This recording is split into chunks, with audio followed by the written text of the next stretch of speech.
Continuando entonces con estas presentaciones de nuestro primer bloque, invito al señor Javier Hurtado, quien expondrá sobre un interesante estudio que ha realizado el área de estudios de la Cámara Chilena de la Construcción sobre la dinámica de las ciudades chilenas y sus oportunidades de renovación urbana. El señor Hurtado es ingeniero civil de industrias de la Pontificia Universidad Católica, máster en ciencias de ingeniería de la Universidad de Stanford. Posee experiencia empresarial y gremial, ha cumplido labores en rubros como el medio ambiente, energía, infraestructura, seguros, minería, educación y servicios. Fue gerente de división de infraestructura y combustible de GENER y gerente general de un holding empresarial en Croacia y la ciudad de desarrollos educacionales de la Cámara Chilena de la Construcción. Ha sido consultor de diversas empresas y docentes de la Universidad Católica y de la Universidad del Desarrollo. En el año 2004 asume la gerencia general de Arcadis Geotécnica y desde el 2006 se desempeña como gerente de estudios de la Cámara Chilena de la Construcción. Es miembro del Consejo Consultivo del Instituto Libertad y Desarrollo, del de la CONAMA, integrante del Consejo de Producción Limpia de la Corfo y presidente de la Comisión de Desarrollo Sustentable y Responsabilidad Social de la CPC. Participa también del Consejo Nacional de Certificación de la Calidad de la Gestión Escolar y del Consejo de Seguridad Civil del Medio Ambiente. Es director del Instituto de la Construcción, de ENAMI y de Acción RSE. Dejo con ustedes entonces al señor Javier Hurtado.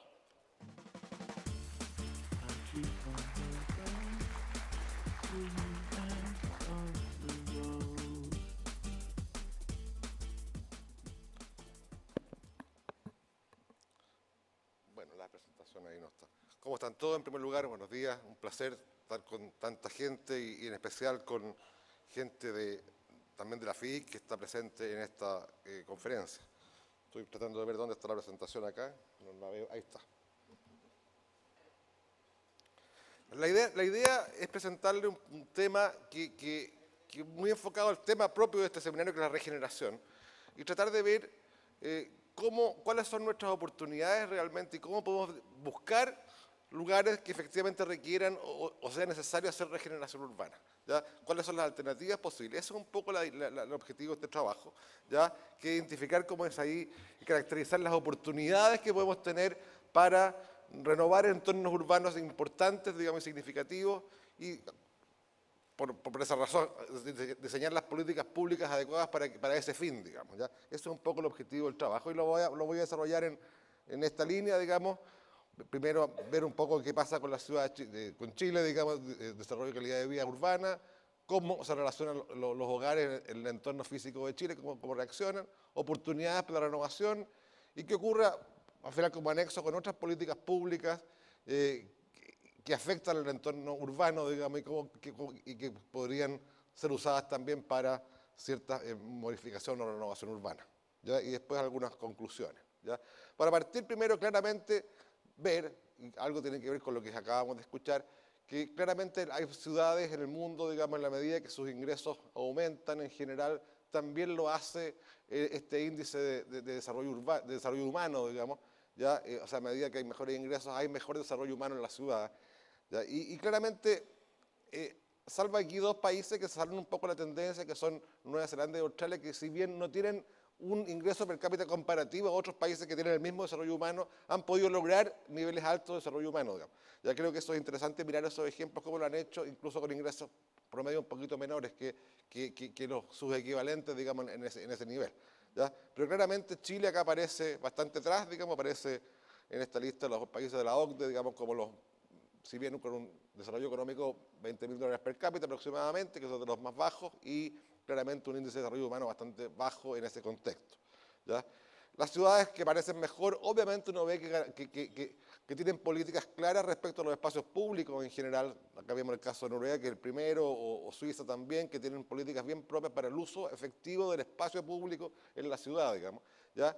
Y en el caso de Australia, que es un poco distinto, también tienen esas políticas, pero adicionalmente aprovechan muy bien la construcción de grandes edificios públicos respecto al entorno. O sea, en el fondo, como son ciudades más nuevas, que se construyen más nuevas que otras, digamos, estos edificios se aprovechan también para constituir áreas urbanas interesantes, digamos, ¿ya? Que es el caso de Australia. Ahora, volviendo un poco a los indicadores, Chile en este indicador de Better Life Index de la OCDE también vemos acá que aparece en los lugares bajos, digamos, solamente le supera a Turquía y México en el indicador, y el resto de los países de la OCDE son tienen mejor calificación desde el punto de vista de calidad de vida. Creo que ese es el tema que nos convoca. Ahora, claramente lo que uno ve en estas cosas, primero que nada, es que la forma en que se van desarrollando estos conceptos de calidad de vida parten desde un principio que los países menos desarrollados, más pobres en general, su preocupación fundamental está orientada al tema del trabajo y los ingresos. O sea, ese es como un tema básico, no otro. Y en la medida que nos vamos desarrollando, vamos tomando otros temas que pasan a ser importantes en las agendas públicas, como son en el caso de Chile ya temas de salud, educación, vivienda, que son importantes en las agendas de políticas públicas.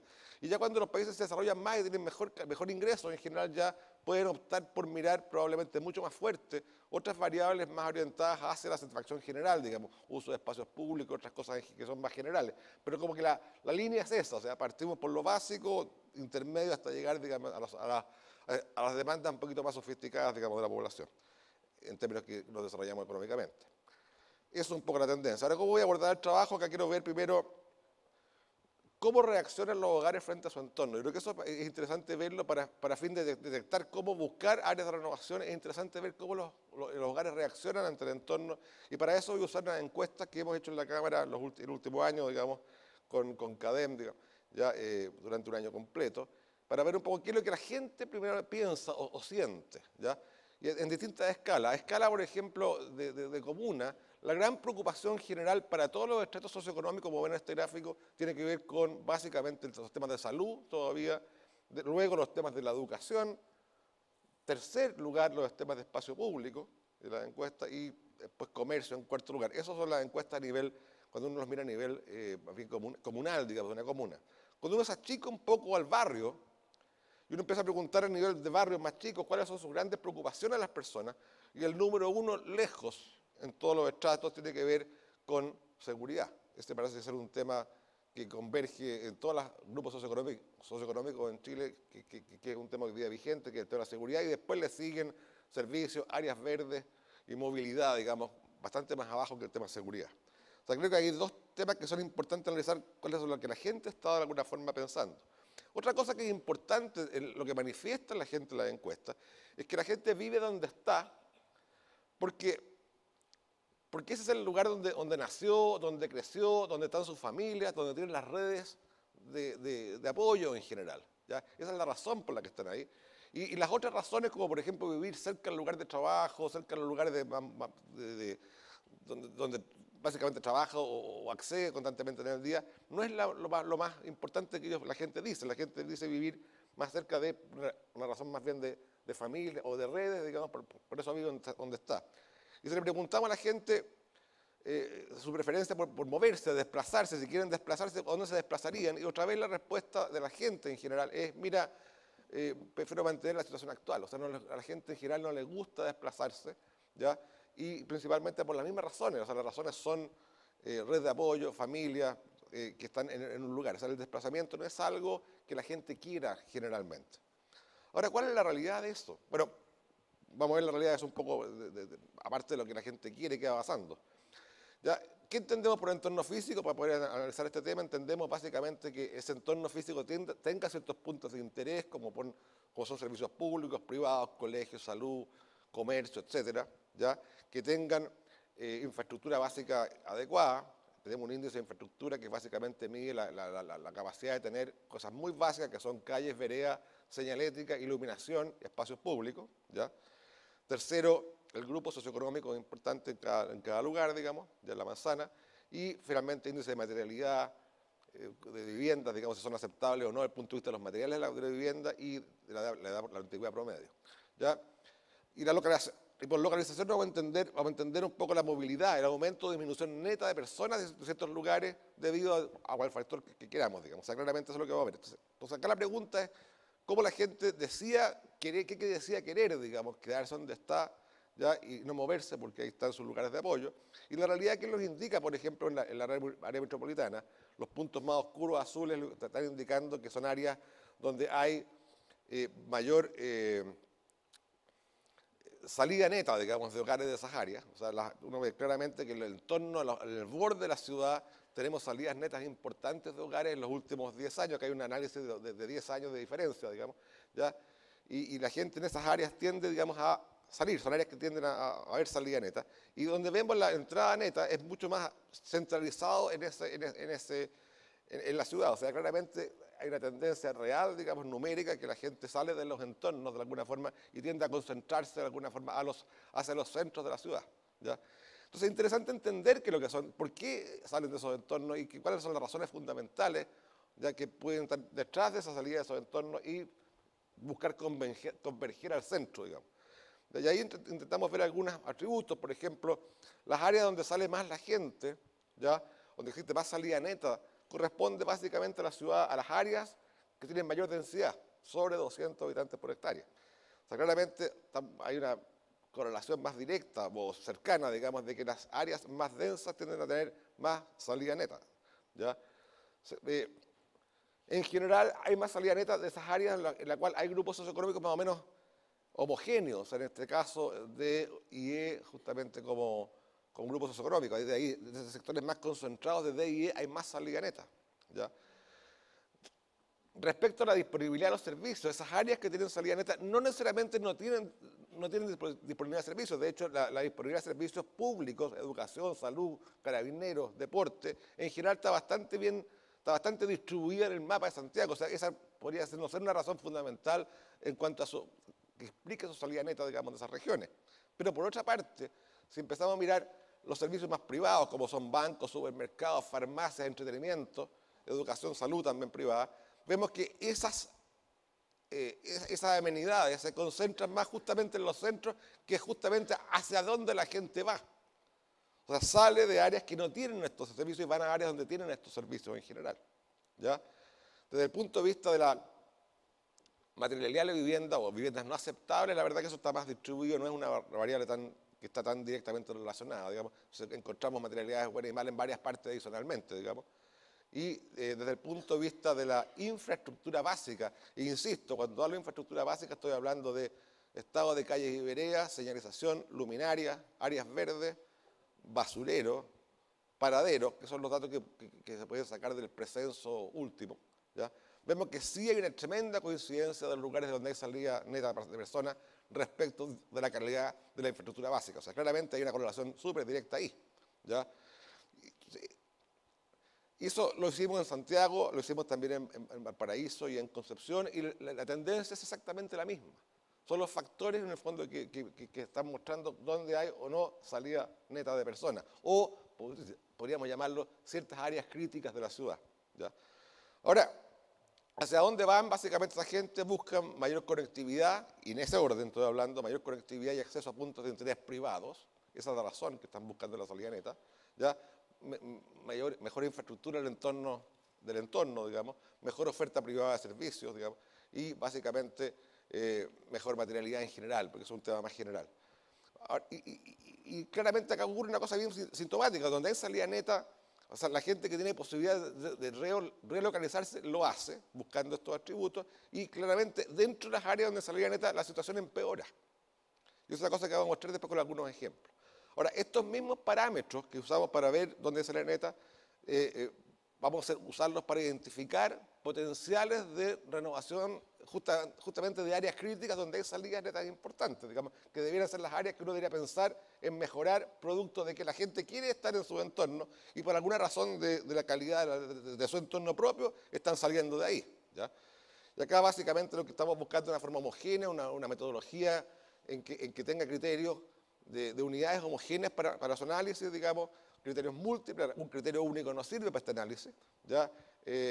Y básicamente debemos propender a elementos que mejoren la calidad de vida. Ahí puse un ejemplo en dos fotos, digamos, que cuando uno usa un solo parámetro, por ejemplo, vereda, ahí tiene Río Viejo, Cerro Navia y Príncipe de Gales la Reina, y los dos desde el punto de vista de las veredas pueden ser re malos, digamos, ¿ya? Pero claramente son áreas completamente distintas en su calidad de vida, claramente, ¿no? Con lo cual la vereda no es un argumento único para irse de la zona en que están, digamos, ¿ya?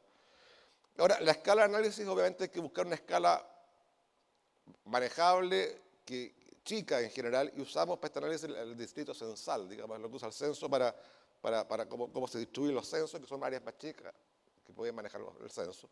Y los criterios para ver estas áreas críticas que vimos ya en la salida, salida neta son los que mostramos antes, la proporción del grupo socioeconómico en la misma área. Básicamente nuestro filtro es concentración alta D y E como criterio socioeconómico. Densidad poblacional, que era otro parámetro importante por cuanto había salida neta, y acá usamos la densidad de 300, en Santiago 300 habitantes por hectárea hacia arriba, digamos, ¿ya?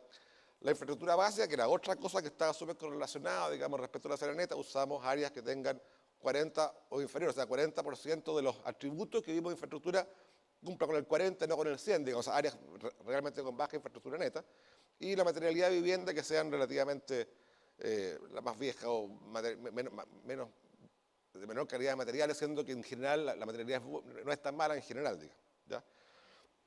Esos son los parámetros que usamos. Y cuando usamos ese filtro, que es el extremo, un filtro bastante extremo lo que estoy planteando, encontramos una cosa bien interesante. Primero, que en Santiago, de los 467 distritos censales, ya 68 distritos nos quedan calificados inmediatamente como críticos en base a estos parámetros. Y eso ya es un finding, algo interesante de encontrar. Hay 68 distritos que en estas categorías, con este filtro, caen en ser distritos críticos, digamos, ¿ya? Esos 68 distritos concentran el 22,5% de la población de la región, o sea, 1.200.000 personas que están en una condición crítica de entorno, ¿ya? Y otra cosa que uno encuentra acá, en este dibujo al menos, que no coinciden estos distritos generalmente con las áreas prioritarias del MIMBU. Esas del MIMBU son las que están ahí enmarcadas en color violeta, digamos, ¿ya? Son las áreas prioritarias del MIMBU, y la verdad es que no están en general coincidiendo con lo que uno podría llamar un distrito crítico en base a toda esta set de parámetros que estamos mirando. Cosa interesante. Esto mismo lo vimos en el caso de Valparaíso, que encontramos ahí, en el caso de Valparaíso, 12 de los 49 distritos son críticos, digamos, con un 26,7% de la población de Valparaíso en esos distritos. Y en el caso de Concepción, ahí está, 11 de 73, de Gran Concepción, de los cuales claramente representan casi el 22% de los habitantes. O sea, claramente, primer ejercicio, primera cosa interesante del trabajo es poder encontrar un criterio que finalmente determine qué áreas son interesantes de intervención y de renovación en base a justamente su criticidad, y áreas que la gente en el fondo tiene salidas netas, que está saliendo de esas áreas, pensando justamente que la gente quiere estar en las áreas en que está. O sea, claramente es el primer elemento interesante de este trabajo, digamos, encontrar. Ahora, uno podría, como ejercicio, mirar qué pasa dentro de esos lugares, ¿ya? ¿Qué pasa después? ¿Qué pasa dentro de lugares que son críticos, digamos, como ya profundizar un poco ese análisis? Y uno ve, por ejemplo, tomando algunos ejemplos, en el caso acá, este es el caso de la Comuna de San Bernardo, Cerro Negro, que salió bastante crítico en general, ya tomamos ese espacio y vemos varias cosas. Uno, que en general no son viviendas muy antiguas, básicamente si uno mira esta distribución de antigüedad, las viviendas más antiguas pueden tener a lo mejor 30 años, 35 años en esa zona, y después claramente mientras las rocas son las más antiguas, las más hacia azules son las más nuevas, digamos, pero en el fondo las más antiguas son de 30 años, digamos, y se ha ido desarrollando hacia abajo en esta zona con viviendas más nuevas. O sea, no estamos hablando de tremendas antigüedades, y además parte importante del área son viviendas bastante nuevas, de los últimos 10 años, incluso 15 años, lo azul debe ser de los últimos 10 años. O sea, no es un tema tanto de antigüedad, ¿ya? Si vemos grupos socioeconómicos y lo miramos en estas dos mediciones, el 2002 y el 2012, que tengo datos, para ver esta movilidad, fíjate que hay cosas interesantes en esta análisis. Primero, que esa área tendió a concentrar mucho más niveles socioeconómicos D. De hecho, todos los niveles socioeconómicos superiores que estaban antes distribuidos más fuerte en el área, puntualmente tendieron a irse. Incluso algunas partes que eran originalmente estratos socioeconómicos D, tendieron a pasar a E. O sea, básicamente empeoró su nivel socioeconómico. Y puntualmente, y se concentró. O sea, se desplazó, ¿quién? El nivel más alto se desplazó a buscar otra ciudad, y se fue concentrando en esas áreas, niveles socioeconómicos inferiores, digamos. Puntualmente en algunas áreas se concentraron algunos mejores, digamos, como se ve abajo ahí, no tengo acá una flecha, pero abajo se ve alguna área amarilla, digamos, que tiene que ver mucho con ciertas calles, digamos, interesantes, que hay locomoción y que hay transporte, digamos, que ahí se concentran niveles mejores, pero la realidad es que en general tiende a empeorarse el nivel socioeconómico.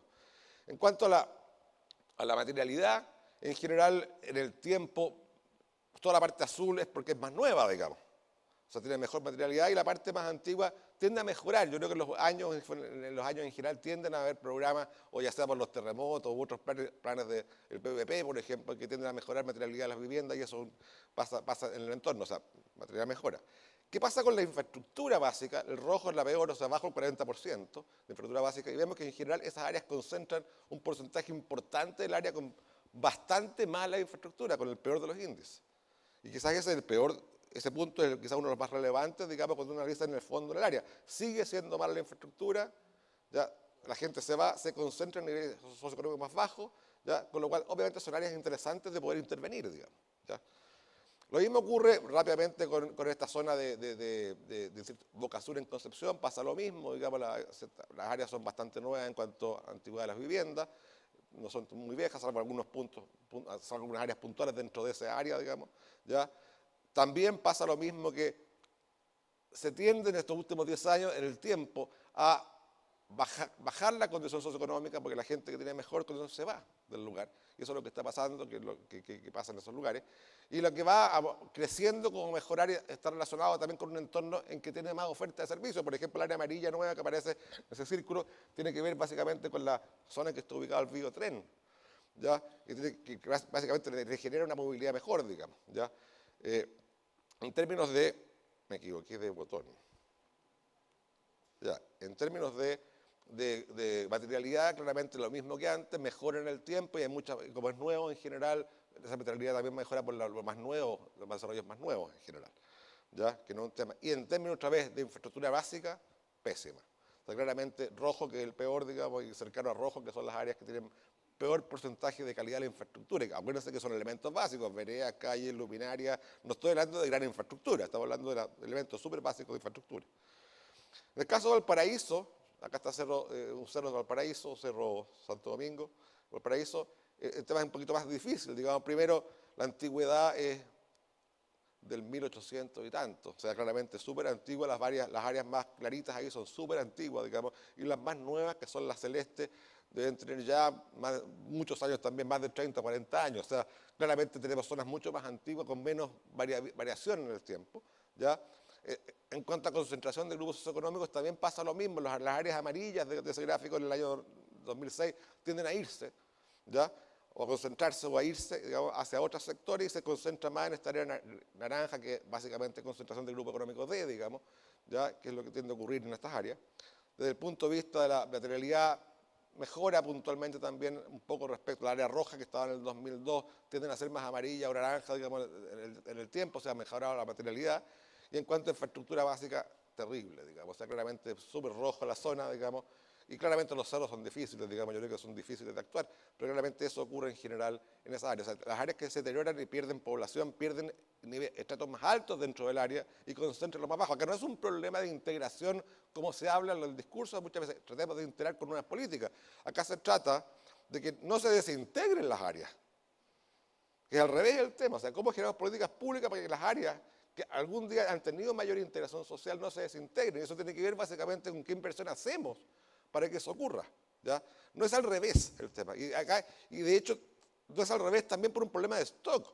El problema fundamental no es la gente que va a llegar, sino que el stock de gente que vive en condiciones malas, digamos. Y ese stock es muy alto. Acá vimos que solamente en estas 3 ciudades estamos hablando del 20% de la población que vive en condiciones, yo diría, bastante extremas desde el punto de vista de estos filtros que estamos haciendo. Esas deberían ser áreas justamente que uno debiera hacer política pública para renovarlas y mejorarlas y hacer que la gente siga viviendo en esas áreas. Otras cosas interesantes, ya un poquito distintas, un anexo a este trabajo, hay otras políticas. ¿Qué pasa con otras políticas públicas? Vemos acá, por ejemplo, las zonas de conservación en la comuna de Santiago, ¿ya? Que van generando cosas bien complejas y bien raras. ¿Ya? Acá están 2 zonas, Mapocho y Viriamata, que son bastante centrales, que cuentan con todos los beneficios de disponibilidad de servicios públicos y privados en general, son áreas bien centrales. ¿Ya? Acá está Mapocho con Esperanza, digamos, que su limitación básicamente es de la constructibilidad, altura máxima de 18 metros, coeficiente 3, ¿ya? Y generemos esa foto, digamos, ese es el entorno que estamos viviendo en un área céntrica de Santiago, cercana a todo, ¿ya? Y por limitaciones propias estamos haciendo que siga en ese estado en que está viendo esa foto, sin poder aprovechar la ventaja de la centralidad y la disponibilidad de servicios y otras cosas, e incluso infraestructura, que tienen esas áreas, digamos, que son súper centrales, ¿ya? Se conservan esas áreas, ¿ya? Acá puse otra, Mata con Lord Cochrane, todos vimos la discusión de Avenida Mata en algún momento y hay un área de conservación, miren ustedes la foto como es esa zona, digamos, claramente una zona súper central, cercana a metros, cercana a áreas importantes de la ciudad y básicamente con condiciones de desarrollo muy precarias, y que son áreas que claramente son áreas que uno debería desarrollar y mejorar y proveer y traer más gente puntualmente, porque son áreas que tienen los servicios, tienen las conectividades, tienen los sistemas de transporte disponibles, digamos. O sea, claramente son áreas que están limitadas por normativa básica. Y otra cosa que uno, también como anexo, tendemos a que los edificios públicos importantes que uno construye tampoco sean un lugar que atraiga un cambio en los entornos. Yo pongo dos ejemplos, nomás estos son ejemplos puntuales, lo anterior era metodológico, estos son ejemplos. ¿Ya? Vemos, por ejemplo, cuál es el impacto del Congreso Nacional en la zona cercana al Congreso, y la verdad que es nulo. Uno debería haber esperado que un Congreso Nacional, un edificio emblemático, a lo mejor con una política adecuada urbana, pudiera generar un área, un entorno a esa área con políticas públicas urbanas que converjan mucho más a ese edificio. Cosas lo que hace Australia finalmente cuando uno ve las políticas de edificios públicos en Australia, que en el fondo son hitos que cambian el entorno completo. Acá como que nos metemos en un lugar y en ese lugar puede que sea el descuido, pero el resto sigue igual, digamos. ¿Ya? Un caso más extremo es el Museo Interactivo El Mirador de Santiago. ¿Ya? Mira, donde está ubicado, en un entorno como que no pasa nada, digamos, y la verdad que no estamos aprovechando el entorno mismo de ese edificio para hacer un desarrollo interesante desde el punto de vista urbano, digamos, como un hito que puede estar ahí. Yo creo que esas son otras alternativas perdidas urbanas. Por último, ¿qué es lo que quiero contar acá? Finalmente, claramente, el desarrollo del país conlleva, como dijimos al principio, una mayor necesidad por satisfacer otras necesidades que generan los ciudadanos. Creo que ese es un tema importante a abordar, digamos, y el Estado debe tener un cambio en el paradigma de cómo diseña las políticas públicas, digamos, que sean más integrales, cómo produce, digamos, de alguna forma esta integración y esta renovación para que estas cosas ocurran. Yo insisto, se discuten muchos instrumentos de políticas públicas para lo que viene, o sea, la nueva construcción tendrá tales requisitos.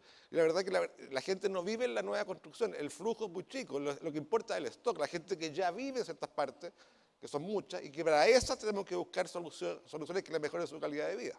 ¿Ya? A partir de la evidencia estamos viendo acá, los hogares desean quedarse, y eso es un dato estadístico, la gente cuando la encuesta le gusta quedarse donde está, pero la realidad es distinta, por razones que acabamos de ver. ¿Ya? Hay zonas menos atractivas que otras. Esto se traduce en tremenda dispersión, digamos, de entornos físicos en Santiago. ¿Ya? Y claramente dentro de esos mismos áreas críticas coexisten varias realidades distintas, digamos, ¿ya? Y básicamente unos temas importantes son la accesibilidad y los entornos mismos. ¿Ya? El tema de materialidad, en general, no se ven empeora puntualmente en el margen, pero la verdad que como hay tanto desarrollo nuevo, puntualmente en general hace que el promedio se mantengan, digamos, razonables, digamos, no sean, son deterioradas, pero no tanto en general. En cuanto a las intervenciones, digamos, de recuperación, se observa que lo que hace el Ministerio, por ejemplo, de intervención, lo que mostraba con esos círculos violetas, interviene por razones más bien de antigüedad, más que por razones de varias variables en cuanto a intervenir en un barrio. Digamos, hay que ver mucho más variables que solo la antigüedad del barrio. Eso es lo que estamos tratando de mostrar acá. ¿Ya?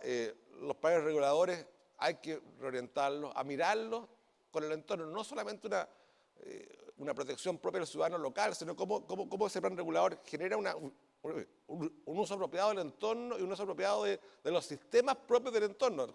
Por ejemplo, transporte, movilidad, edificación comercial. ¿Cómo aprovecho eso para llevar personas a vivir más cerca de eso que la gente quiere y no necesariamente usarlo para limitar, digamos, cómo se usan en general los planes reguladores? ¿Ya? bueno, debemos agregar otras variables que acá no están todas, yo insisto, contaminación ambiental y otras variables que no están agregadas en este análisis, son interesantes también de empezar a agregar. Y el índice claramente hay que hacer este análisis multidimensional y probablemente agregarle más dimensiones a este tipo de análisis, ¿ya? El diseño de políticas de efectos de entorno debe considerar la forma en cómo se incorpora ese diseño, digamos, en la calidad de vida de las personas, que es importante, ¿ya? Hay que hacer renovación urbana y promover el desarrollo comunitario y acercar los servicios a la comunidad pensando en estas áreas que estamos mirando. El uso hoy día de herramientas de información territorial que estamos usando en este análisis es súper interesante abordarlo. O sea, claramente te entrega mucha información hoy día con estas herramientas territoriales, ¿ya? Y claramente este criterio de análisis múltiple debe aplicarse en todas las intervenciones, digamos, y en la confección de instrumentos de política pública, ¿ya? Y para esto además es fundamental la alianza público-privada porque claramente el privado también conoce y anticipa mucho más rápido muchas decisiones propias de la misma comunidad, anticipa muchas acciones. Por ejemplo, los sectores más bien comerciales y otros se anticipan muy rápido, incluso llegan antes a las áreas que muchos servicios públicos, ¿ya? Y eso hay que aprovechar también esa información respecto de lo que puede ser política territorial. Eso quería contarles, ese es el proyecto que estamos analizando y que hemos, creo, logrado buscar una metodología para poder en el fondo entender qué áreas uno debería intervenir y por qué. Muchas gracias.